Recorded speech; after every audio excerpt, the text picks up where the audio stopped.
Cordial saludo para todos. Bienvenido a este estudio relacionado con la política de dividendos de Cementos Argos para el periodo 2007-2021. Antes de comenzar, vamos a hacer el disclaimer correspondiente. Estudio elaborado con información pública de Cementos Argos, Banrepública, Bolsa de Valores de Colombia y Superfinanciera, con propósito académico y con propósito de democratizar la educación financiera que tanto necesitamos. El estudio no compromete a la universidad donde actualmente laboro, cálculos y gráficos propios. Podría haber una diferencia en las cuentas entre el periodo 2007-2014 versus 2015-2020 por la implementación de las NIF. Podría haber algunas diferencias en algunas cuentas versus las reportadas por la empresa por expresión que hace la empresa normalmente el siguiente año, aunque no deberían ser significativas. La estructura de los estados financieros podrían tener criterios de clasificación propios. Las opiniones y conclusiones no constituyen recomendación de compra o venta de la acción de la empresa. Actualmente poseo acciones de la empresa. Bueno, aquí tenemos un modelo de análisis fundamental.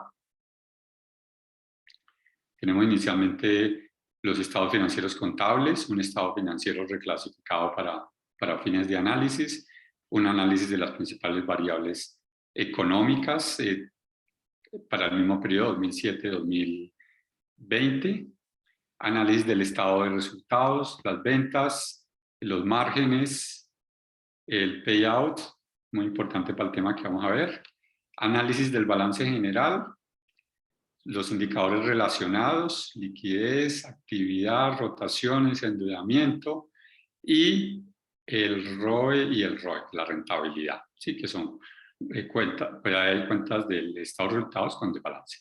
Y el análisis del flujo de caja, luego tenemos análisis de indicadores bursátiles y finalmente tenemos el cálculo de diferentes métodos de valoración.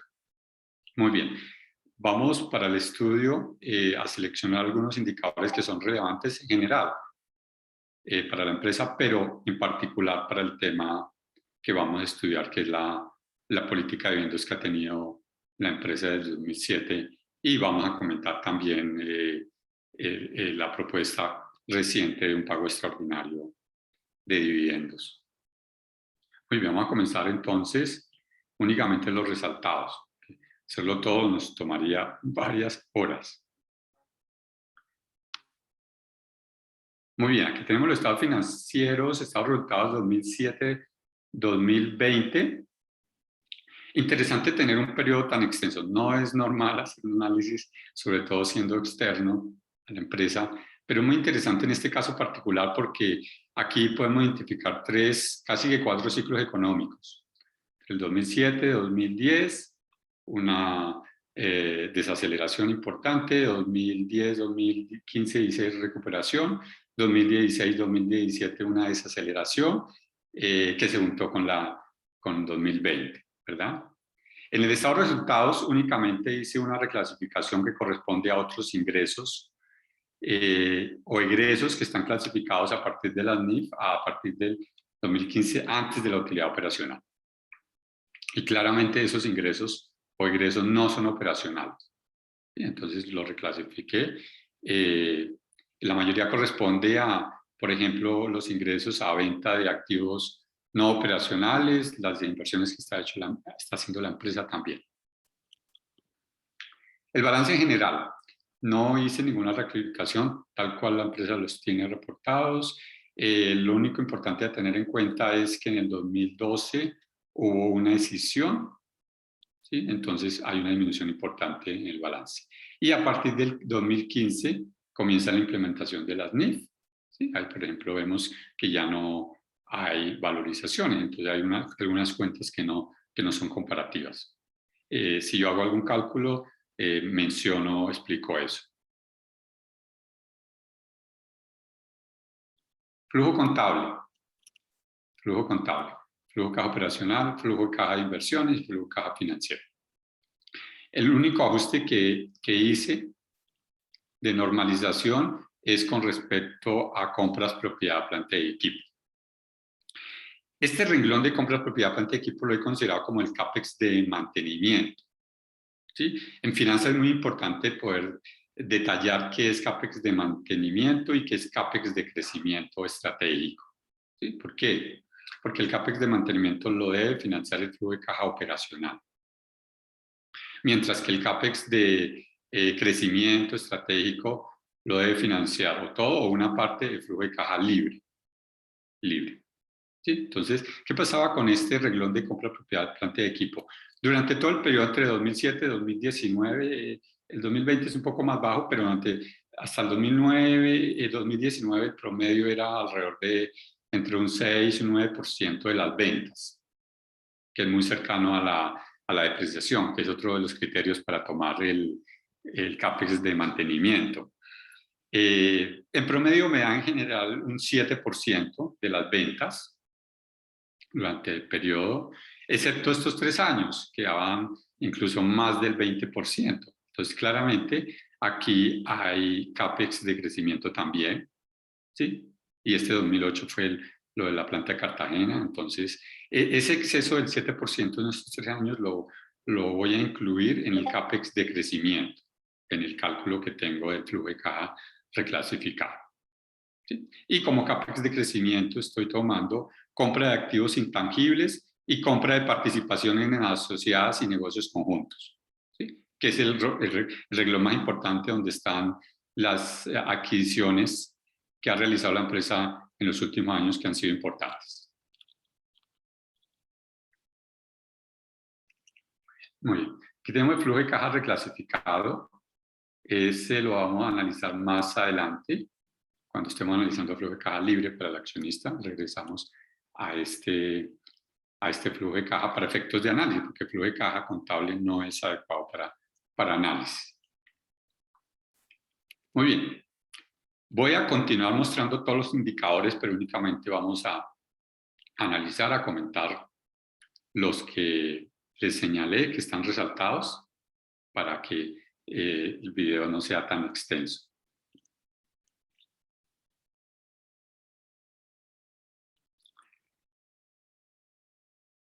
Ventas por regionales. Entonces vamos a comenzar con el estado de resultado con las ventas. Es importante conocer la estructura. En el 2007, el 48% correspondía a Colombia y esa regional aumentó, pero hasta el 2012, 55%, pero comenzó a disminuir y ya a 2020 la participación es del 20% entre el total de ventas. Mientras que Estados Unidos tenía una participación del 45%, claro, se achicó durante la crisis, pero luego comenzó a aumentar y hoy representa el 60% de las ventas totales. Y Centroamérica y el Caribe empezó en 2007, era una participación pequeña, el 7%, empezó a aumentarla, aquí claramente algo extraordinario, y luego se ha mantenido alrededor entre el 18, 19, 20% de la estructura del total de ventas. Vamos a analizar cada región, el comportamiento de las ventas, la tendencia. Ventas por productos, 56% corresponde a cementos y 43% a concreto. Vamos a comenzar con el crecimiento de ventas consolidado, ¿sí? Pero importante por regionales. Entre el año 2007, y analizamos los extremos, de 2007 al 2020 pasa de 3.7 billones a 9 billones en los 14 años, 13 años, ¿sí? A partir del 2008. Eso nos da un crecimiento del 7% anual promedio geométrico. Pero aquí destacamos 3 ciclos. Uno entre el 2007 y el 2010, desaceleración, pasa las ventas 3.7 a 3 por los resultados, la crisis de Estados Unidos. Luego hay un mejoramiento entre el 2010 y el 2015-2016. Las 3 regiones tuvieron un buen comportamiento. Y a partir de 2016, aquí el crecimiento consolidado ha sido débil, básicamente por la regional Colombia, regional Centroamérica, pues Estados Unidos sí ha tenido un buen comportamiento. Bien, vamos entonces por regiones. Colombia. Colombia, si analizamos entre el 2007 y el 2020, pasa de 1.5 a 2 billones solamente. Eso nos da un crecimiento del 2% promedio anual. muy inferior al promedio de la inflación, que fue alrededor del 4%, o sea que en términos reales la empresa está decreciendo cada año. Lo mismo, destacamos 3 ciclos, 2007-2010, las ventas se mantienen, que eso se puede considerar aceptable en medio de una crisis, pues se originó en Estados Unidos, pero afectó a todo el mundo. Entonces, en parte, Colombia y Centroamérica mitigó esa caída importante que se dio en Estados Unidos. Luego viene un ciclo de buenos resultados, expansivo, entre el 2010 y el 2015. Las ventas prácticamente se duplicaron. Buen comportamiento de la economía, buen comportamiento del sector de la construcción, tasas de interés bajas, todo eso pues contribuyó. Luego, entre el 2015 y el 2020, viene una desaceleración muy importante, muy importante. Las ventas entre ese periodo caen alrededor del 8% promedio anual. ¿Sí? Y el resultado es pues del débil comportamiento de la economía. Aquí el precio del petróleo cayó de 100 a $50 menos y la economía empezó a desacelerarse. El sector de la construcción también, vivienda, obras civiles, incluso también mayor competencia, mayores importaciones, hubo afectación en los precios, ¿sí? Y es una caída bastante importante promedio anual, ¿sí? Estados Unidos tiene un comportamiento durante todo el periodo de 1.5 billones a 5 billones, nos da un crecimiento del 10% anual. Aquí podemos destacar, creo que solamente 2 tendencias, 2007-2010, una caída a la mitad de las ventas, 1.5 a 0.7, pues por la crisis financiera de 2008 de Estados Unidos que se originó en el sector hipotecario, pero luego viene una recuperación importante del 2010 y el 2020. Aquí podríamos trazar una tendencia hasta el 2020, aquí hubo un pequeño retroceso, pero luego volvió a recuperar. Entonces, este es un crecimiento bien importante en estos 10 años del 22% anual. ¿Sí? Si tomamos solamente 2015, es del 9%, ya hay una desaceleración. Muy bien, el análisis de estas ventas debe contemplar 2 aspectos. Primero, hay un crecimiento inorgánico por las adquisiciones que ha realizado la empresa. ¿Sí? Y segundo, entre el 2014 y el 2015 nuestra moneda se devaluó un 50%. Entonces ahí se ve favorecido por el tipo de cambio. La devaluación también está afectando, pues los últimos años se ha continuado, pero no en la misma proporción que se dio entre 2014 y 2015. Aquí cabe destacar el comportamiento del 2020, mira, excelente, a pesar de la crisis de la pandemia, en Estados Unidos lograron aumentar las ventas, muy bueno. Sí, sí hubo menos confinamiento, etcétera, pero era una crisis que afectó a todo el mundo. Bien, Caribe y Centroamérica. Caribe en Centroamérica pues parte de una base pequeña, 2.2 billones, llega a 1.6, a un crecimiento del 16% anual, pero lo mismo, yo diría que también 2 ciclos de crecimiento, uno de crecimiento 2007 hasta el 2016, sí, aquí hay algo extraordinario. En estos años estaban ampliando el canal de Panamá, seguramente hay algo que tiene que ver extraordinario. Hace un retroceso, pero la tendencia es de crecimiento, buen desempeño de la economía, buen desempeño del sector de la construcción, favorables tasas de interés, que son las variables que afectan al sector de cemento. ¿Sí? Comportamiento de la economía, comportamiento del sector de la construcción y comportamiento de las tasas de interés, una relación inversa con las tasas de interés. Pero a partir del 2016 comienza una desaceleración y prácticamente las ventas se mantienen al mismo nivel. ¿Sí? Eso nos da, si lo hacemos entre el 2015, nos da un crecimiento únicamente del 2% en los últimos años, muy débil. Y también es consecuencia del crecimiento económico de los principales países, donde a donde corresponde este mercado, Panamá, República Dominicana, Haití, Puerto Rico. Por ejemplo, Panamá hay saturación de construcción en ciertos segmentos. Muy bien. Aquí también hay algún crecimiento orgánico, también hay beneficio del tipo de cambio.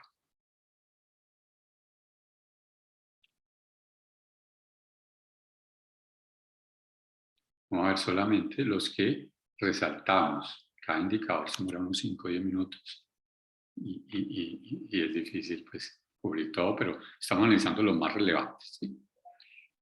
Muy bien, margen EBITDA. El margen EBITDA, el EBITDA en valor, tiene pues, un comportamiento relacionado con el comportamiento de las ventas, ¿cierto?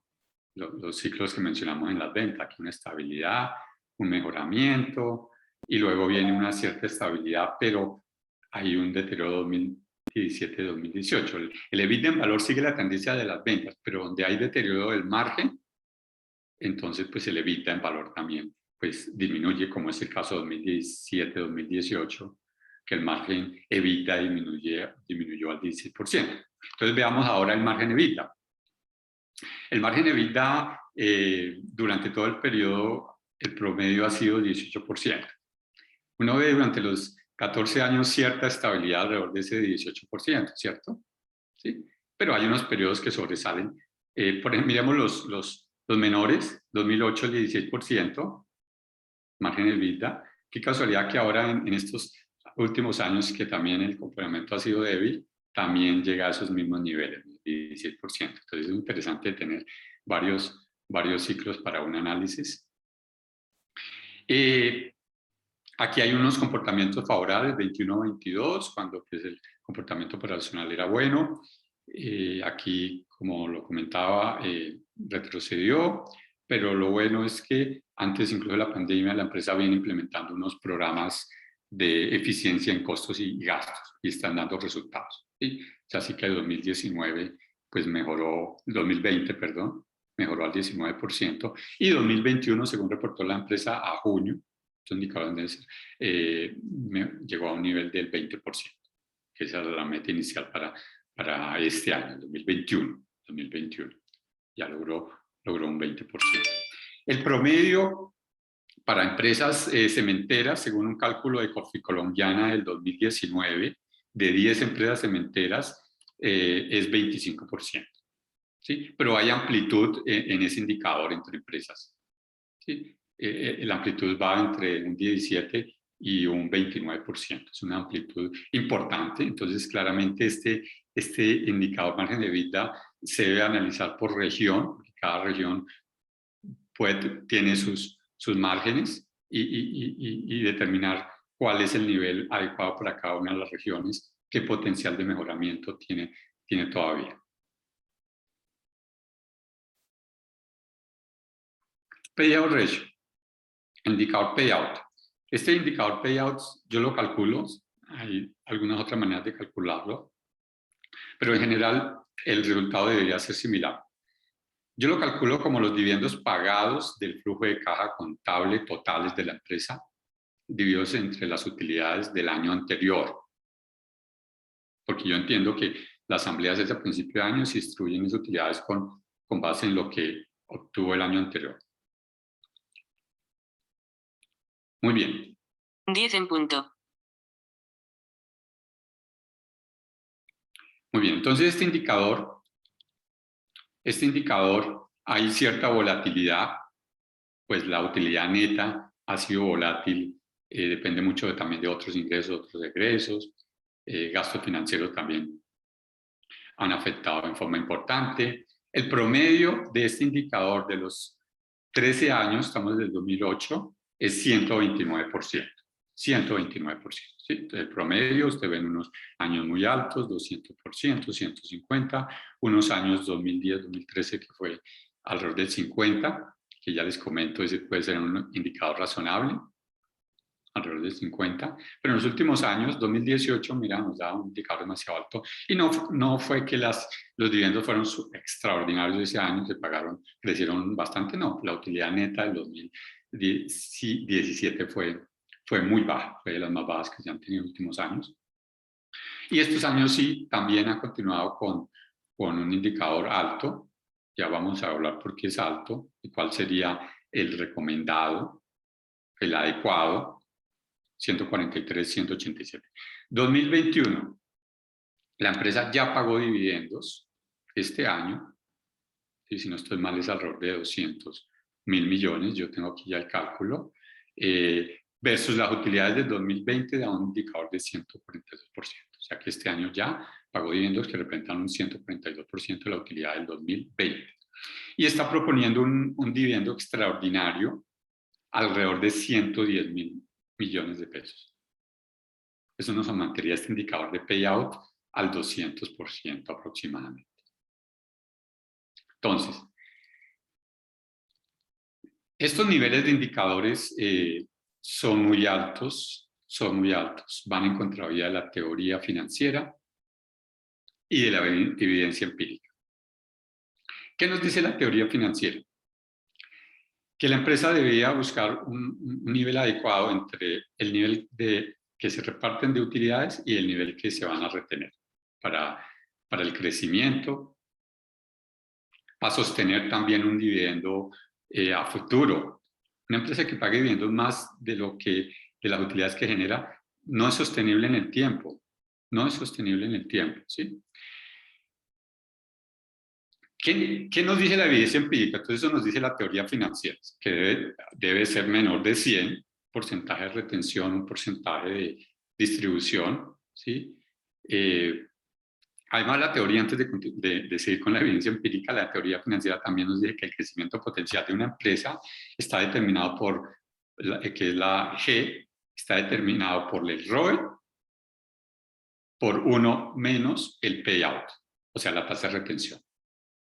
¿Sí? Ese sería el potencial de crecimiento de una empresa. En este caso, está repartiendo más de las utilidades, o sea, ahí no hay retención, ahí sería tasa de crecimiento potencial cero, por esa fórmula. La evidencia empírica nos dice, según el cálculo de Corfi Colombiana del 2019, calculó para 7 empresas este indicador de payout para 4 años, ojo, muy importante, entre el 2015 y el 2018, dio un 31%. 7 empresas medianas latinoamericanas, medianas globales y medianas de Estados Unidos. En promedio de esas 7 empresas repartieron el 31% y retuvieron el 69%. Estos son los indicadores que en términos generales se consideran pues, adecuados, ¿sí? En Estados Unidos tienen un criterio y los inversionistas de no seleccionar acciones que, por ejemplo, paguen más de un 50% de dividendos de las utilidades, ¿sí? Porque esos, como les decía, si entre más proporción se tenga de utilidades, es menos sostenible en el tiempo. ¿Sí? Y además retener utilidades pues favorece la financiación de crecimiento, tener un nivel adecuado de deuda, fortalecer el patrimonio, ¿sí? Porque las utilidades retenidas van a quedar en el patrimonio. Y claro, se les da el uso de acuerdo al destino del flujo de caja.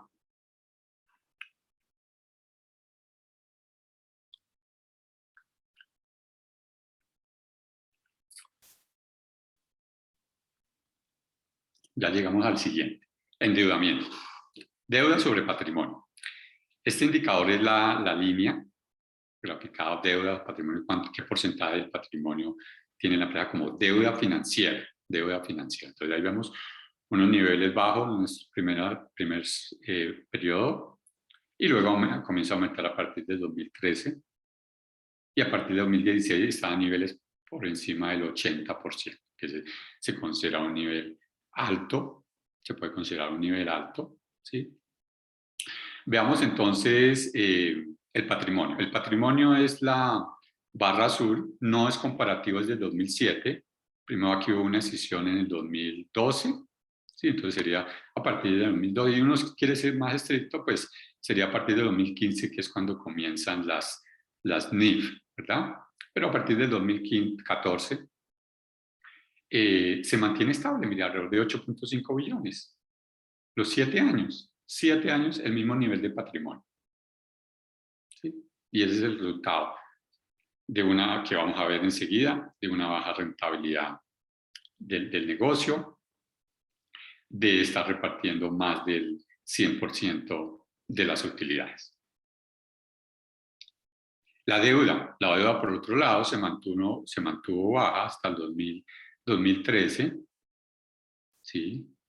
A partir del 2014 hay aumentos importantes, ahí también tiene el efecto de la devaluación, pero también ha habido pues, nuevas deudas para financiar adquisiciones que ha realizado la empresa importante en los últimos años, ¿sí? Y también pues, por la decisión de pagar el total de las utilidades, el flujo de caja libre pues, se ha visto disminuido, que es el que debe contribuir también a financiar las inversiones estratégicas, el capital de crecimiento. Luego veremos ese flujo de caja libre. La empresa a junio pagó deuda, ¿sí? Los cálculos que hice es que la deuda bajó de 7.5 billones aproximadamente a 7, ¿sí? Una disminución alrededor del 6-7%, ¿sí? Que va en buen sentido, pero todavía pienso que es un nivel de endeudamiento importante tener 7 billones de. El siguiente indicador que vamos a ver es donde se vio un mejoramiento importante ante la amortización de esta deuda y el mejoramiento que ha tenido el EBITDA. Bien, este indicador se ha mantenido alto en los ciclos recesivos de estos 14 años, ¿sí? Más de 4 veces se puede considerar alto. Aquí tuvo una disminución a 2.1, que es un indicador bueno, aceptable, ¿sí? Y para junio la empresa ya reportó que está alrededor de 3.1 veces, ¿sí? Entonces, ese ya es un indicador manejable, aceptable, ¿sí? Pero incluso la empresa podría plantearse el objetivo de tener un indicador menor. Las empresas mejor calificadas por las calificadoras de riesgo normalmente tienen un indicador inferior a 2.5 veces, ¿sí? Eso les mejora el perfil de riesgo, les disminuye los costos financieros, ¿sí? Y mitiga eventuales riesgos a futuro, que estamos en una industria cíclica, ¿verdad?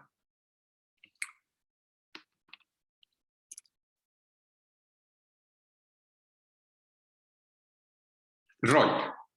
Si tenemos que coger un indicador de todos los que vimos en el modelo inicialmente, que son más de 30, este sería el ROI. Y el otro sería, para poder analizar el WACC, el costo promedio ponderado de capital. Voy a explicar un poquito de cómo se calcula, porque normalmente en el análisis tradicional se calcula el ROA, rentabilidad del activo, que es utilidad neta sobre el total de activos. Neta incluye otros ingresos no operacionales, gastos financieros, los activos incluye operacionales, no operacionales. Ese indicador no es relevante. El ROA no tradicional. Este evalúa la rentabilidad operativa del negocio. Y este nos permite determinar si la empresa está creando o destruyendo algo. Entonces, por eso voy a tomarme unos minuticos más en este indicador. ¿Cómo se calcula? Hay criterios de cálculo, deberían de ser similares. Lo importante cuando uno aplica un criterio es aplicarlo para todos los años igual, y si hace el cálculo para otras empresas, aplicar el mismo criterio. Las finanzas son ciencia y arte. ¿Sí? Arte, ese es el criterio, el juicio del analista. ¿Sí? Muy bien. El ROIC se calcula como la utilidad operativa después de impuestos, que en inglés se conoce como NOPAT, y uno ve frecuentemente esa expresión NOPAT, UODI, utilidad operativa después de impuestos, sobre el capital o los activos operacionales netos. Entonces vamos cómo se calcula el UODI. El UODI es la utilidad operativa por 1 menos la tasa de impuestos. Yo he normalizado también la tasa de impuestos normalmente las empresas, el cálculo de impuestos cada año es muy variable y a veces volátil. A veces pagan unos montos muy altos, a veces bajos, como proporción de la utilidad gravable. ¿Sí? Entonces yo he calculado un promedio para los 14 años y da un promedio del 25% que me parece razonable. ¿Sí? Entonces con ese indicador he calculado, con ese nivel de impuesto he calculado el indicador, ¿sí? Para que el indicador de pronto no se distorsione por la tasa de impuestos. ¿Sí? Hay importantes revisar a futuro si la reforma tributaria va a incluir algún aumento del impuesto, algún aumento de impuesto de renta. Muy bien, el capital o los activos no operacionales. Aquí es donde a veces difiere el cálculo del ROE. Pero repito, debería ser mínimo la diferencia si uno lo trabaja, que hay dos metodologías. Yo trabajé una y la otra, voy a explicar la que yo trabajo, es tomar el patrimonio y la deuda financiera, o sea, el lado derecho del balance. ¿Qué tiene costo? Deuda financiera, lo que tiene costo. ¿Sí? Entonces yo estoy asumiendo que eso que está en el lado derecho que tiene costo es lo que está invertido en el lado izquierdo del balance y es lo que debe generar una rentabilidad para pagar esas fuentes de financiación. ¿Sí? Patrimonio sobre deuda financiera, le he restado el efectivo. El efectivo, ¿sí? La otra forma de calcular este capital es tomar únicamente los activos operacionales, revisar cada activo uno por uno y determinar cuáles son operacionales, cuáles no son operacionales, se deben excluir los operacionales y se debe restar los pasivos corrientes que no tienen costo, como los proveedores, gastos por pagar. ¿Sí? Entonces, esta metodología de los activos tiene más cálculo, más detalle, mientras que el tomar patrimonio y deuda, ¿sí? Que está en el lado derecho, eso sería lo mismo que estaría en el lado izquierdo, y las dos metodologías deben dar similar. Muy bien, entonces, ¿cuánto nos dio este indicador? ¿Cuál ha sido la evolución durante todo el periodo? Es la barra azul. Entonces, el primer ciclo recesivo, indicador muy bajo, ¿sí? Un mejoramiento en este ciclo de buen desempeño operacional de la empresa, ¿sí? Llegó al máximo nivel que ha tenido 5.1, y luego en este ciclo recesivo se deteriora el indicador, ¿sí? A un 3.6. ¿Qué es el 3.6? Es la rentabilidad que está generando las inversiones del negocio, el capital empleado, un 3.6% anual. ¿Cuánto debería ser el indicador? Porque yo ya lo he evaluado que es bajo. ¿Sí? Este indicador se debe comparar con otro indicador de la misma empresa. Y ese indicador de la misma empresa es el WACC. ¿Qué es el WACC? Es el costo promedio ponderado de las fuentes de financiación, de la deuda financiera y del patrimonio. ¿Sí? ¿Cuánto nos cuesta? En el caso de Argos, el dato aproximado es del 10%. Eso es lo que ha tenido el WACC para este año. Yo lo tengo calculado aquí con la metodología del modelo CAPM, da alrededor del 10%. Entonces, la rentabilidad mínima que debería generar el negocio en el lado izquierdo es el 10%. El 10%. ¿Sí? Aquí la empresa está generando alrededor de 3.6 el último año. Entonces aproximamos a 4. Entonces hay una fórmula para calcular el valor económico agregado que se eleva y esa fórmula multiplica el capital, que en este caso son 16 billones, por la diferencia entre el ROI menos el WACC. En este último año el ROI lo aproximamos a 4, el ROI es 4 y el WACC es 10. Entonces 4 menos 10 nos da un gap negativo de menos 6%. Ese es menos 6, yo lo puedo multiplicar por el capital invertido, 16 millones por el 6%, menos 6%, eso nos da alrededor casi de 1 billón aproximadamente, que la empresa no está generando valor. ¿Sí? Porque mínimo debería tener un 10% y tiene ¿sí? Únicamente alrededor del 4%. ¿Sí? Eso es 1 billón para solamente un año, para un año. Bueno, entonces el ROI, que normalmente se analiza el indicador individual, se puede descomponer en 2 indicadores, como el ROE DuPont. Utilidad operativa dividido en ventas y ventas versus capital o activos operacionales. Si nosotros eliminamos ventas del denominador del primer indicador y ventas del numerador del segundo indicador, nos queda utilidad sobre capital, nos queda el indicador. Pero importantísimo tener esta descomposición, ¿sí? Porque ahí podemos explicar, por ejemplo, la empresa cómo podría mejorar este indicador de un 3,6, 4 a un 10. Porque este es global, no sabemos si debe mejorar la parte operacional o la parte de eficiencia en los activos, que es lo que nos muestran estos 2 indicadores. Mira, el primer indicador, que es utilidad operativa después de impuestos sobre las ventas, ese es un margen, es muy similar al margen EBITDA. ¿Sí? Ya analizamos el margen EBITDA, todo el análisis, la conclusión debería ser similar, eficiencia operacional. Y el otro, ¿qué nos mide? Ventas sobre capital, sobre activos. ¿Cuánto vende por cada peso que tiene invertido? ¿Sí? Eficiencia en el uso de los activos. Ahí está toda la empresa. Eficiencia operacional, eficiencia en todos los activos. Ahí incluye activos fijos y capital de trabajo. Ahí hay que evaluar si, por ejemplo, indicadores bajos, cómo está a nivel de activo fijo y de capital de trabajo. ¿Sí? Entonces analizamos el primero, el margen, cómo se ha comportado el margen. Es el rojo, la línea roja. Vemos unos niveles bajos en este ciclo recesivo de la empresa, alrededor del 6. Un mejoramiento importante, llegó a tener 8,8, 9% en el 2015. Estamos hablando del margen, no del ROI, 9%. Y luego viene y disminuye en estos últimos años del ciclo recesivo que ha tenido principalmente en Colombia y en Centroamérica. También hay que hablar en Estados Unidos si ya tiene los márgenes adecuados. ¿Sí? Pero curioso, no curioso, que estos márgenes de este ciclo recesivo son similares a los márgenes que tuvo entre el 2007 y 2010.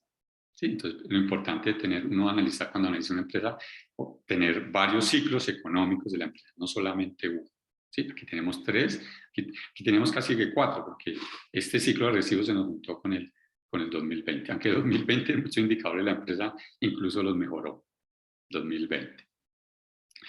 Muy bien, el siguiente indicador, que es el de eficiencia.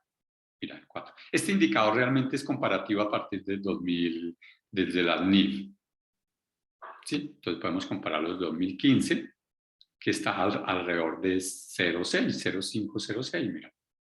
0,506. ¿Qué quiere decir? Que por cada peso que que tiene invertido la empresa está vendiendo 0,6 o 60 centavos. ¿Sí? ¿Cómo evaluamos estos 2 indicadores? El primero, recuerda que el ROI es compararlo contra el WACC de la misma empresa. Claro, uno puede comparar ROI con otras empresas, otros sectores. ¿Sí? En Estados Unidos este es el indicador preferido del socio del señor Warren Buffett, de Charlie Munger. Este es el criterio para él seleccionar acciones. Entonces busca sectores donde tenga buena rentabilidad del capital invertido. Pero en la misma empresa, la primera meta, claramente, porque son diferentes sectores y no podíamos compararlos, es llegar mínimo al 10. Pero estos 2 indicadores sí se pueden comparar contra un promedio y yo creo que es muy útil compararlo para saber hasta dónde puede mejorar la empresa. Entonces aquí yo tengo unos cálculos adicionales. Estos cálculos adicionales que yo tengo acá, que da 10%, mire, el 8,2 de margen y 1,21 de eficiencia, ventas capital, los tomé de la página del profesor Damodaran de la Universidad de Nueva York. Él es uno de los gurús a nivel mundial en valoración de empresa. Él en su página tiene el ROI para todos los sectores en Estados Unidos. Yo tomé el de suministros de la construcción, que ahí es donde tiene clasificadas las cementeras. Ese dato está a enero del 2021 actualizado. Y el dato para ese sector es creo que allá le da 9,9, que me dio 9, 10%, y qué casualidad que es el mismo que Cementos Algo debe lograr, mínimo un 10% porque eso es su WACC. Es coincidencia porque allá en Estados Unidos este es el ROIC, pero normalmente el WACC en Estados Unidos de las empresas es menor. ¿Sí? Muy bien. Entonces, este indicador, ¿de dónde sale?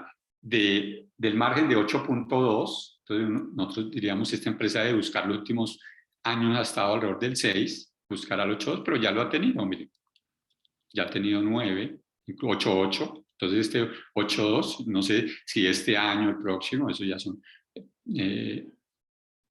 proyecciones que la empresa debe tener claridad de cuál es su meta de buscar este ROI del 10%. Yo entendí el último conference call que en dos respuestas que en el 2022 iban a buscar lograr, entendí, estaba en inglés, entonces tengo la duda, no la he encontrado nuevamente para volver a escuchar, pero claramente este indicador no se va a poder lograr en el corto plazo, debe ser en el mediano plazo. ¿Por qué? Mira, sobre todo por este siguiente indicador. Este 8.2 es factible, pero el indicador de ventas versus capital activos tiene que ser de 1.21 y es, allá en este sector que les comento, 1.21 veces. ¿Cuánto tiene Cemento Algo? 0.6 veces, la mitad. La mitad. ¿Sí? Entonces, si hoy Cemento Algo quisiera lograr este 10%, tendría que estar vendiendo, mira, yo puedo multiplicar este 1.21 por el capital, ¿sí? Y eso es lo que debería estar vendiendo Argos para lograr ese indicador. ¿Cuánto nos da? 19 billones de pesos. Está vendiendo 9 billones únicamente. Según mis cálculos, en 5 años la empresa puede estar vendiendo alrededor de 14 billones, 14, 15 billones, con unas buenas tasas de crecimiento. ¿Sí? Entonces esto seguramente no se va a lograr en el corto plazo, pero sí es importante tener una meta y plantear la estrategia de cómo se va a lograr. ¿Cuál sería una estrategia de pronto para no en largo plazo? Buscar si este margen se puede mejorar aún más que el P Group de 8.2. ¿Sí? Por ejemplo, si se pudiera mejorar a 10, ¿sí? Hay que ver si el negocio es factible, mejorarlo a 10, lo máximo que ha tenido históricamente ha sido 8.8, a 10. Y si la empresa pudiera mejorar ese margen de utilidad operativa después de impuestos sobre ventas a un 10, ya no requeriría tener un indicador de ventas capital, sino de una vez. ¿Por qué? Porque recuerda que estos indicadores de ROI resulta de multiplicar el margen operacional por la eficiencia en el uso de los activos. Entonces ya no necesitaríamos sino una vez. Y una vez el capital son tener ventas de 15, 16 billones, que eso es lo que podría lograr la empresa en unos 5 años. En unos 5 años.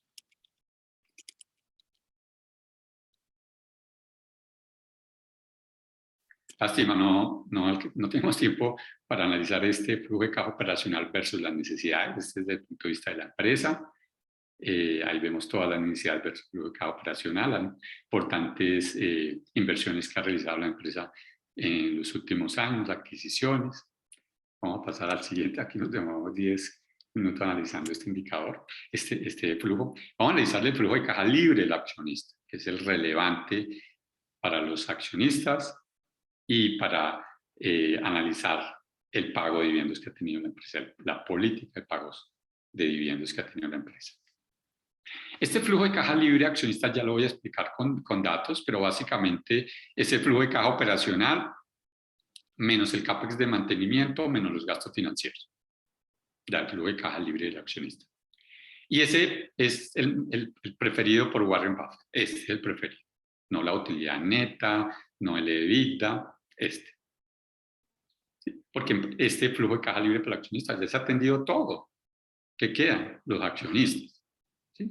Entonces, esto, en un principio uno diría que la política debería estar encaminada a mantener un nivel de dividendos pues acorde con ese flujo de caja libre y también una política de acuerdo al indicador de payout, ¿sí? De la unidad de utilidades que está obteniendo la empresa. Este flujo de caja libre, primero, ha sido muy volátil. Mira, que la volatilidad en el flujo de una empresa muestra el riesgo. ¿Sí? Entonces, empresas que tienen volatilidad en sus flujos deberían tener menos nivel de deuda, ¿sí? Versus una empresa, por ejemplo, de energía, que tiene unos flujos de caja muy estables. Estas empresas pueden tener un nivel de endeudamiento mayor. Entonces, aquí que vemos que en unos años sí cubre el flujo de caja libre, los dividendos, ¿sí? En algunos años. En otros años no lo cubre o es negativo. ¿Sí? Entonces uno diría que en el caso conservador es que lo cubriera, o sea, el flujo de caja libre debería estar todo el periodo similar a los dividendos. Ese sería el escenario conservador aceptable. Pero este flujo de caja libre tiene otros dos destinos también. No debe ser solamente para pagar dividendos. Debe destinarse una parte para el crecimiento discrecional, que es el crecimiento estratégico, adquisiciones. ¿Sí? Y también este flujo de caja libre es el que se debe destinar para pagar deuda, para amortizar deuda, capital. ¿Sí? Entonces es muy importante ese análisis. ¿Esto qué implica? Ya lo vamos a ver en cifra. Esto implica básicamente buscar fuentes de financiación, que puede ser deuda, patrimonio, o en el caso de algo vamos a tener unos ingresos importantes por venta de activos no operacionales. Entonces vamos a ir al flujo de caja reclasificado,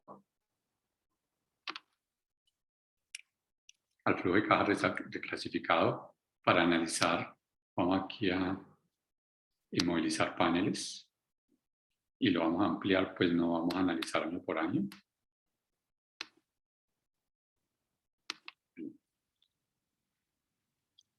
Este es el flujo de caja reclasificado para análisis desde el punto de vista de la empresa. ¿Sí? Tenemos el flujo de caja, a partir del flujo de caja operacional, y aquí se obtiene un flujo de caja libre para la empresa, que es restarle el CAPEX de mantenimiento. Mientras que el flujo de caja libre para el accionista hay que restarle los gastos financieros.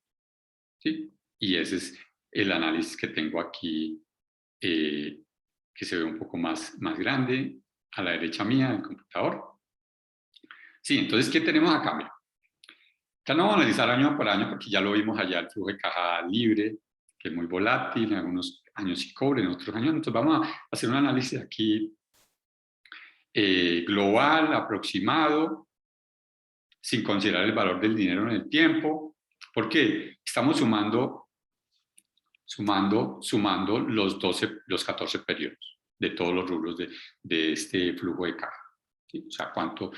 En matemática financiera uno tiene que llevar cada año, 2007 a valor futuro, 2008 a valor futuro, con una tasa que se selecciona. Entonces, aquí el objetivo no es decir cuál es el valor futuro de los flujos, eso tampoco diría mucho, de cada año a hoy, a pesos de hoy, cuánto equivaldría. ¿Sí? Aquí le necesitamos hacer un análisis estructurado. ¿Sí? Los niveles que obtuvo la empresa de flujo de caja libre, cuánto pagó de dividendos, cuánto invirtió, etc. Entonces, este acumulado es para la empresa. Vamos entonces aquí al flujo de caja para el accionista. Entonces, partimos lo mismo del flujo de caja operacional, 12 billones, CAPEX de mantenimiento. Entonces, ese es el CAPEX del criterio que yo le expliqué. Estoy dando propiedad de planta y equipo, que da alrededor del 6-7% promedio anual de las ventas. ¿Sí? La depreciación es alrededor del 9%, que es un criterio. Incluso este indicador es menor al nivel de depreciación de todo el periodo. ¿Qué sigue? Los intereses. 3.9 billones pagaron en los 14 años, así en forma aritmética. Y aquí sí obtenemos ya el flujo de caja libre del accionista, que es restar el CAPEX de mantenimiento, los intereses. Este es el libre que queda para pagar dividendos, como les comenté, para atender parte del crecimiento estratégico, inversión estratégica, capital de crecimiento y parte para pagar deuda también. Esos serían los tres destinos del flujo de caja libre. Es discrecional. La deuda sí, ¿no? Es el único de los tres que no es discrecional. Estos serían discrecionales. En un escenario conservador se podría evaluar que la empresa obtenga, en este caso, 2.4 billones de flujo de caja libre y pague 2.4. Pague el total. ¿Sí? Y los otros dos necesidades, pues, o otras fuentes, o se van refrendando en los créditos, etc. Pero aquí está pagando un monto muy superior en dividendos al flujo de caja libre. Muy bien, ese es el primer análisis. Segundo, el CAPEX de crecimiento ha sido muy alto. Mira, acá en el acumulado de la empresa nos da 7.8 billones, 8 billones, ya, y en forma aritmética.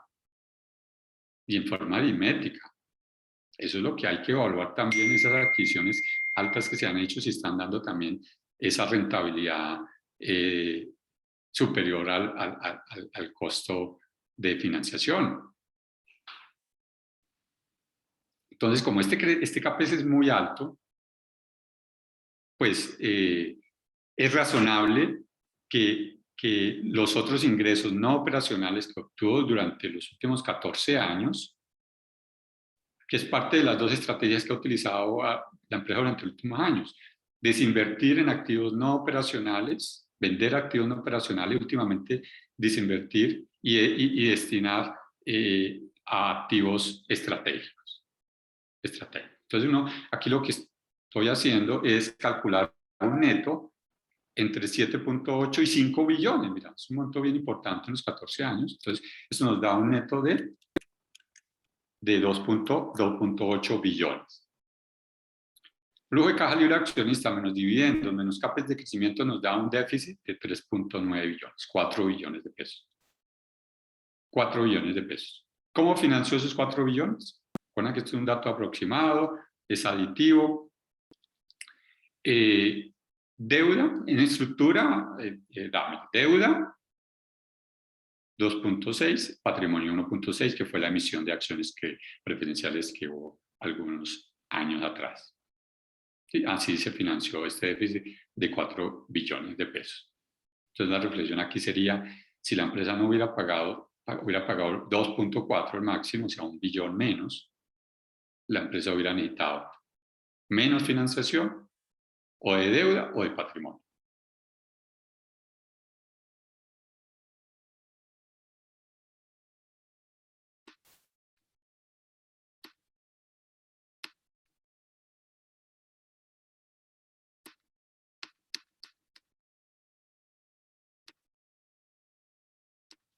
Nosotros estamos aquí en el flujo de caja libre, ya nos falta poco, 2 indicadores de los bursátiles y la valoración por el modelo Gordon, que es el modelo de descuento de dividendos únicamente, ¿vale? Entonces, ya estamos cerca al final, lo que no me pase de la hora. La Q de Tobin, la relación precio de la acción en valor en libros. Ese indicador últimamente ha estado cerca de una vez, a este año sigue similar. Sí, el promedio ha sido alrededor de 1.4, 1.5 veces en toda su historia. Aquí ha tenido niveles de 2 veces, ¿sí? Pero aquí vemos el patrimonio que se ha mantenido estable desde el 2014. Mira, el patrimonio, es el valor patrimonial de la acción, que es similar al patrimonio contable, ¿sí? Porque es el valor en libros, es el patrimonio sobre el número de acciones, ¿sí? Entonces el patrimonio no ha aumentado por lo que les comentaba, por la baja rentabilidad del negocio, por la alta repartición de dividendos. El patrimonio se ha mantenido estable, o sea, no ha habido generación de valor. A futuro, si este patrimonio mejora, valor patrimonio de la acción, ¿sí? Entonces, pues, el precio de la acción, así se mantuviera el mismo múltiplo de una vez, el precio de la acción va a aumentar, ¿sí? Y normalmente los inversionistas, cuando perciben que la empresa está creando valor, el indicador se aumenta. O sea, ya no, el mercado ya le podría considerar 1.5 y con un patrimonio mayor y un indicador de 1.5, el precio se amplifica, el precio de la acción. ¿Sí? Recuerdan el disclaimer, todo esto son hipótesis, el mercado es muy imperfecto, Mr. Market, como lo llama Warren Buffett, es irracional, ¿sí?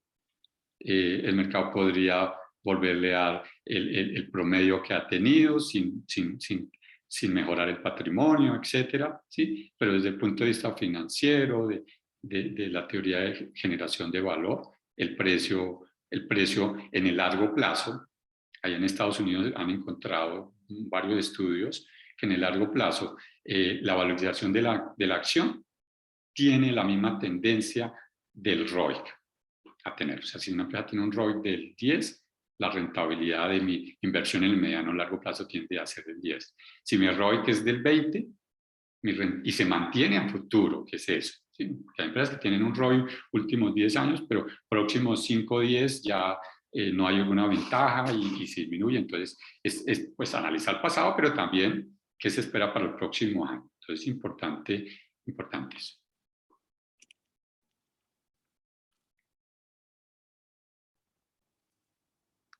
Rentabilidad de dividendos. Aquí tenemos las dos variables que generan rentabilidad en un accionista. ¿Sí? Uno cuando compra una acción, uno gana por valorización del precio de la acción, que aquí la tenemos, este es el precio de la acción, o por dividendos, o por rentabilidad de dividendos. ¿Sí? Aquí claramente no se ha tenido ganancia por valorización, por dividendos sí. Miremos cómo ha sido esa rentabilidad de dividendos que se llama dividend yield, que es los dividendos pagados sobre el precio de la acción, sobre el precio de la acción. ¿Sí? El promedio nos da 2.6% anual en los 14 años, un nivel bajo, no cubre ni siquiera la inflación, que es el 4%, para mantener el valor del dinero en el tiempo. ¿Sí? En los últimos años ha mejorado pues, por la disminución del precio. ¿Sí? Entonces, a pesar de la política de dividendos de pagar muy por encima de la utilidad, incluso del flujo de caja libre, no ha sido suficiente. No ha sido suficiente incluso por la rentabilidad de los dividendos.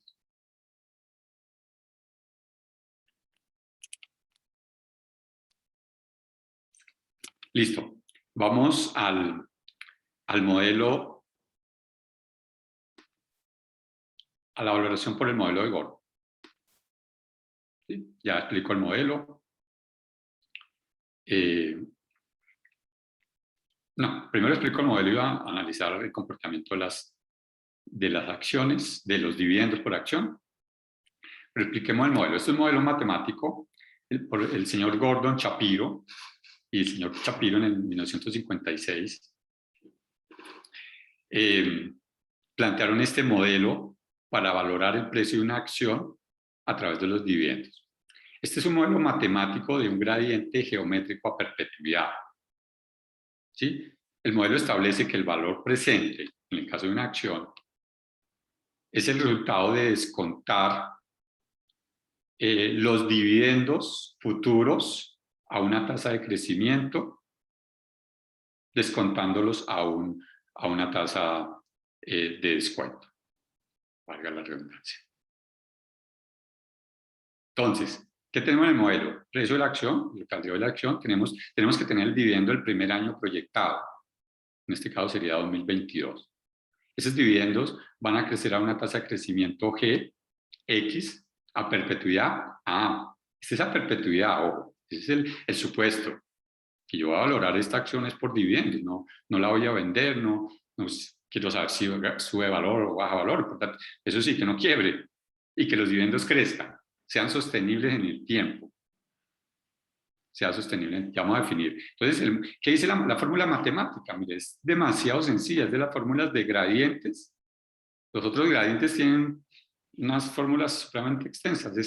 La fórmula es P igual a los dividendos del primer año estimado dividido entre K, la tasa de descuento, que es la rentabilidad mínima que yo debería esperar en esta inversión, menos la tasa de crecimiento.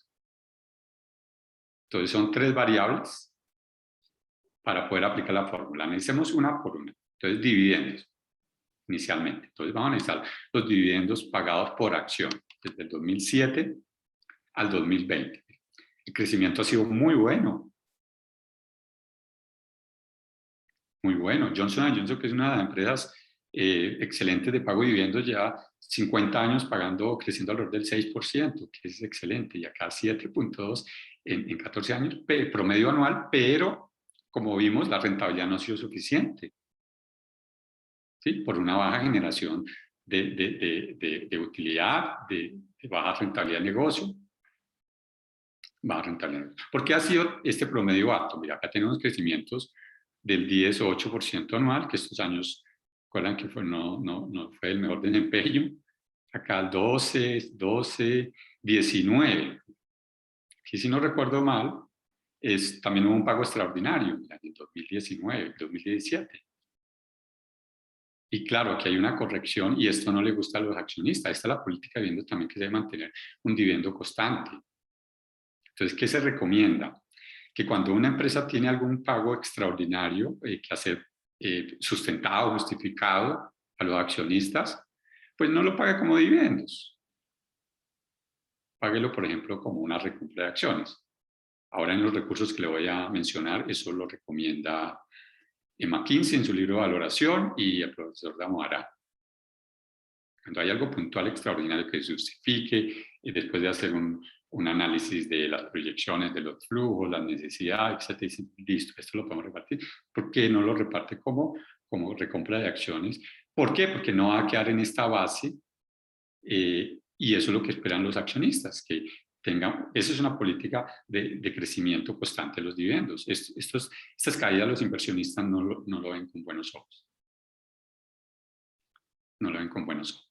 2021 lo deberíamos ver con buenos ojos porque tiene claramente una justificación de la crisis del 2020 y la mayoría de empresas en el mundo están pagando menos dividendos este año, el 2021. Sí, ahí entonces donde ahora en las conclusiones voy a plantear alguna otra alternativa al pago extraordinario que está recomendando la Junta. Muy bien, esos son los dividendos. Entonces, ¿qué dividendos vamos a tomar para el 2022? Vamos a valorar esta acción por dividendos. Ya vimos que por valorización no hemos tenido resultado. Entonces, ¿cuánto pagaría yo si la sigo teniendo por dividendos? Entonces, el dividendo, voy a tomar dividendo 2022, me voy a olvidar de 2021. Voy a tomar el último del 2022, del 2020, perdón. Y esta tasa del 2020 fue razonable, crecimiento del 4%. Del 4%. Entonces, vamos a llevar a valor futuro los 251 pesos al 4% al 2022. Al 2022. Eso nos da 271 pesos. El CAE es la rentabilidad mínima que yo recibo. Si uno invierte en el mercado accionario, eso se debe hacer la rentabilidad mínima sin considerar el riesgo de la empresa, del sector, etc. ¿Sí? Entonces, como un inversionista aficionado, uno podría poner 10, está bien. Dame un 10, una inflación de 3, 4, a una rentabilidad del 6. Pues bueno, ¿sí? Pero ya vamos a ver que un inversionista profesional, sofisticado, si es en el caso particular de algo, no se conformaría con un 10%. Muy bien. ¿Y el G? ¿De dónde sale este 5%? ¿Por qué 5? ¿Por qué no 2, 3, 8, 10, 20? 5, mira. Hay un criterio sencillo, pero muy razonable, que el G, crecimiento a perpetuidad de una empresa, de unos flujos, de unas ventas, no deberían estar entre un 0% y un 4%. ¿Qué es 4? El potencial de crecimiento de la economía. Una empresa no podría crecer a perpetuidad al 5, al 6, al 10. A perpetuidad sería más grande que la economía. Entonces, aquí vamos a tomar un rango medio.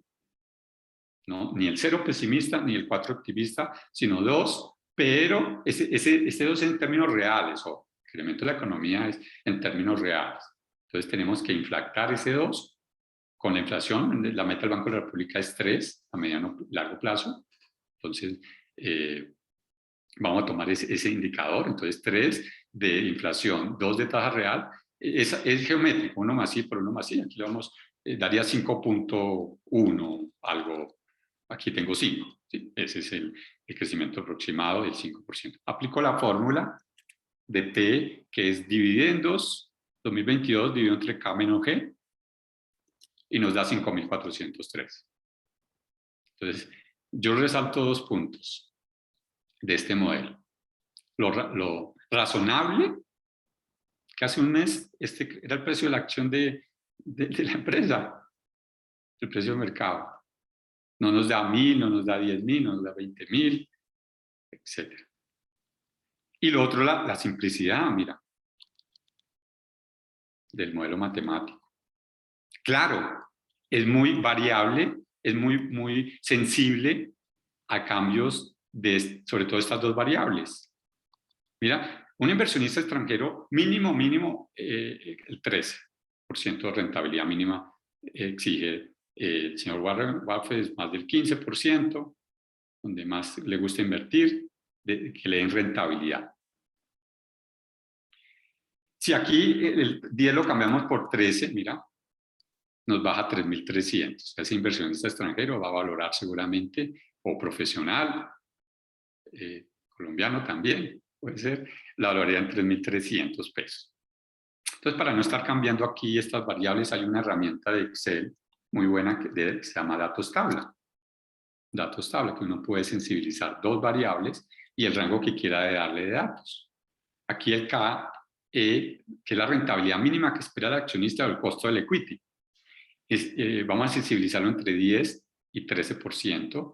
Y el G, entre un 4, o sea, un crecimiento real del 1, podríamos considerar el conservador, y un crecimiento real del 3 a perpetuidad, o sea, el 6% corriente. Aquí tenemos el escenario probable de nosotros, un 10 y un 5, que nos da 5.413. Pero ¿qué tal el inversionista, otro inversionista diga, no, el 5 es razonable, pero para mí la tasa mínima es del 13. Entonces yo la valoro en 3.300. En 3.300. ¿Cuál es el menor y el mayor? El menor es al 4 solamente y a la mayor tasa, 3.000 pesos. Y el mayor valor sería al 10 y al 6. Entonces, si uno tuviera que dar una conclusión, la valoración siempre se da en rangos, porque todo esto son estimaciones. Todo esto es el arte. El arte es esto, pero el arte tampoco, uno en Excel puede inventar cualquier cosa, todo tiene que ser justificado, razonable. ¿Sí? Pero el arte hay un criterio, un grado de subjetividad. Por eso uno debería dar en las valoraciones un rango. ¿Sí? Por ejemplo, en este caso, la valoración de la acción de Cementos Argos por el modelo de Gordon Champillo, descuento de flujo de dividendos, podría mejor estar entre 3.000 pesos y 6.700 pesos, con un rango medio que el que yo considero probable es 5.400 pesos. De 5.400. ¿Cómo está en el mercado la ordinaria? 5.800, 6.000 pesos. Para mí está sobrevalorada por este modelo. Por este modelo. ¿Sí? Este modelo se debe complementar con otras metodologías, los múltiplos, precio-valor en libros. Otro muy bueno es el EBITDA, Enterprise Value versus el EBITDA, y obviamente el de flujo de caja libre descontado, que es el flujo de caja pues robusto, donde se pueden plantear estrategias de creación de valor. ¿Sí? Y así se puede determinar un valor intrínseco justo.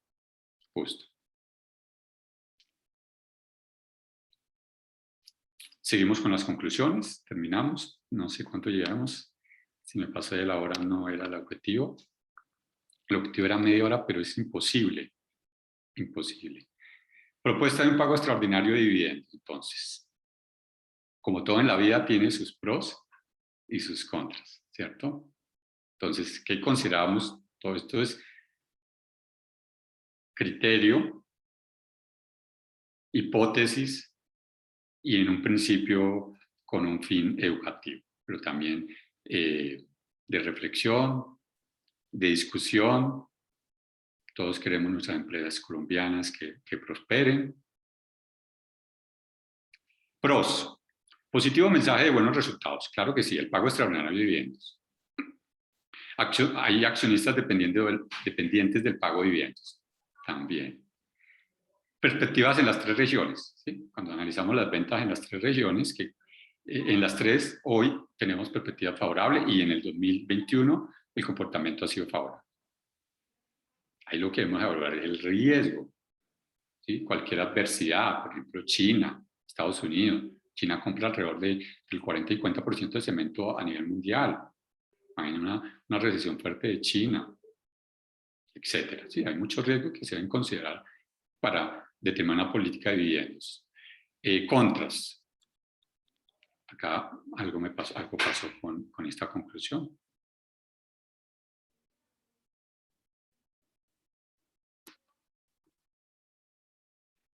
Riesgo de un sector cíclico altamente dependiente del comportamiento de la economía, el sector de la construcción y las tasas de interés.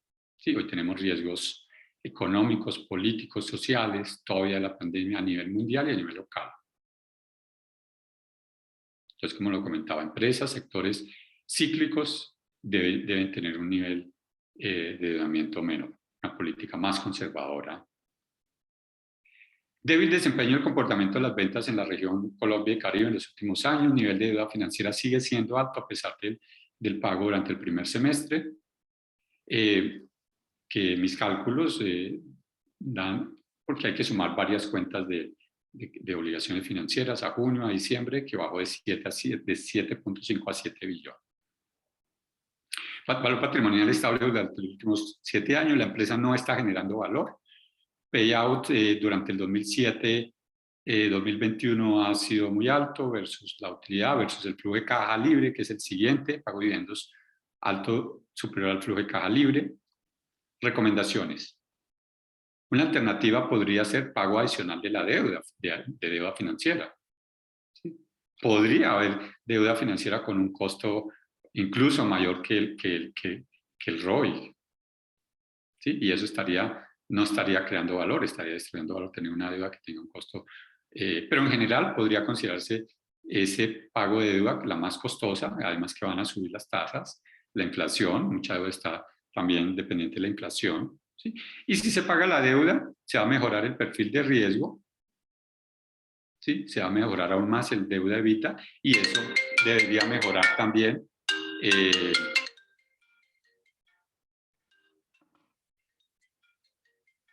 eso debería mejorar aún también posibles refinanciaciones en el costo de la deuda a futuro, tener un perfil, un riesgo de endeudamiento mejor. Considerar necesidades futuras de CAPEX.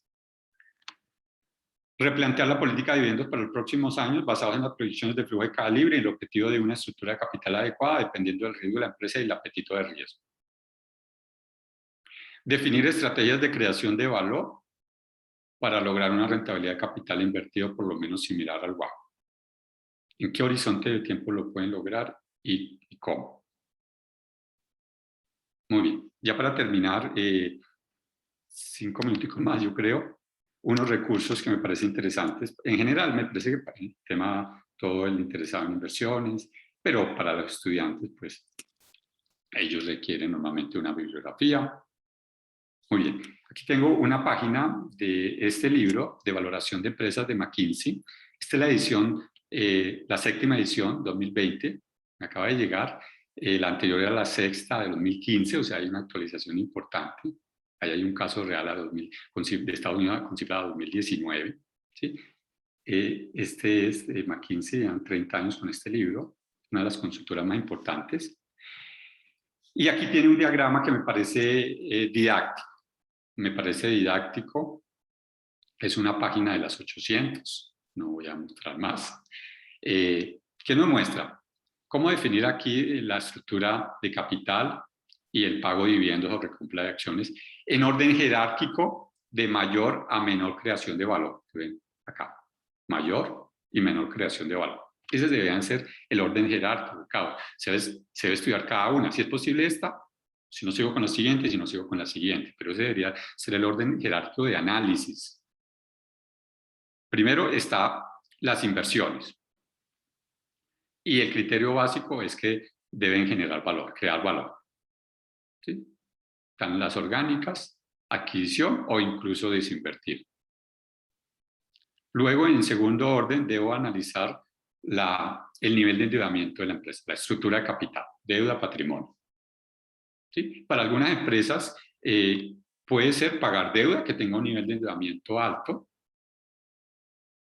y para otras empresas incluso puede ser tomar deuda. Tomar deuda crea valor, ¿sí? Si la empresa está generando una buena rentabilidad y la empresa tiene un nivel de endeudamiento aceptable. Y el tercer aspecto, la distribución a los accionistas, por ejemplo, si no compran alguna de estas opciones, ¿sí? Y pueden estudiarse las dos, el pago de dividendos o la recompra de acciones, que yo lo comenté anteriormente. ¿Sí? El pago de dividendos hay que considerar que sean sostenibles, que generen confianza, o si no, entonces se opta por recomprar acciones. ¿Sí? Y finalmente aquí hay 4 etapas que ellos recomiendan para definir la política de dividendo y la estructura de capital. ¿Sí? Y tiene algunos puntos similares a lo que hemos comentado. Primero, proyectar el flujo de caja operativo. Proyectar, por lo menos 5 años. ¿Sí? Y estresar. ¿Sí? Ellos recomiendan un escenario probable, uno con alguna afectación y otro con estresarlo con unos riesgos que impactarían en forma significativa al sector, la empresa. ¿Sí? Yo creo que hoy tenemos riesgos importantes donde podemos estresar nuestras proyecciones, ¿sí? Con algún nivel de probabilidad. Y segundo, definir, desarrollar una estructura deuda, patrimonio, de capital, de apalancamiento, de acuerdo con el riesgo de la empresa y con el apetito de riesgo de los inversionistas, de los acreedores, de las calificadoras. El tercero es estimar ese superávit o déficit de flujo de caja para los accionistas, ya combinando ese flujo de caja operativo que se proyectó en el primer punto con el flujo de caja financiero, que es donde debe estar definida la estructura de capital. O sea, combinar el flujo de caja operativo con las proyecciones de la estructura adecuada de capital, ¿sí? Y ahí es donde se estima si se va a generar un déficit o un superávit. Y el cuarto punto es precisamente decidir el pago del superávit de caja o la financiación en el caso que sea déficit, ¿sí?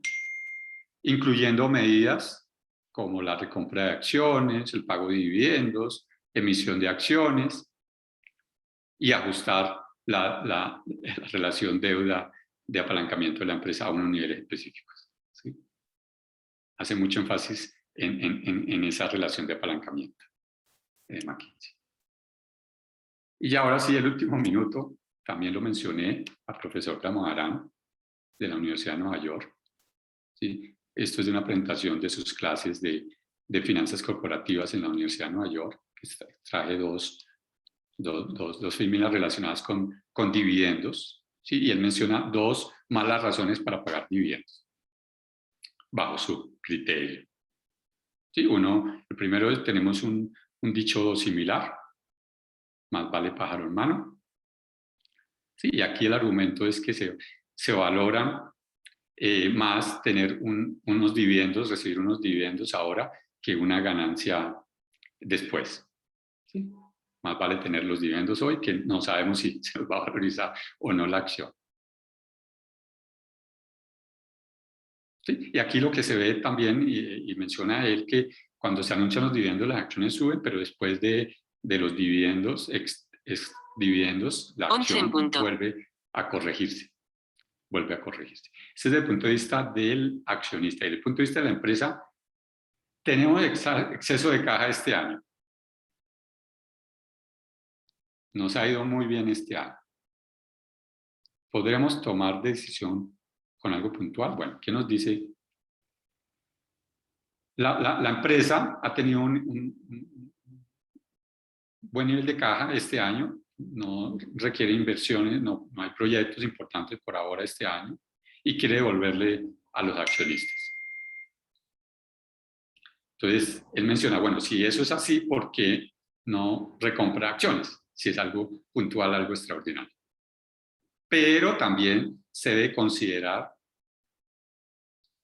si eso, comprar acciones, si es algo coyuntural, justificable, etcétera, pero la firma también debe considerar financiaciones futuras, necesidades de financiación futuras, el costo de conseguir esas financiaciones futuras, de emitir deuda, y especialmente si se fuera a necesitar, por ejemplo, hacer emisiones de capital en alguna situación ya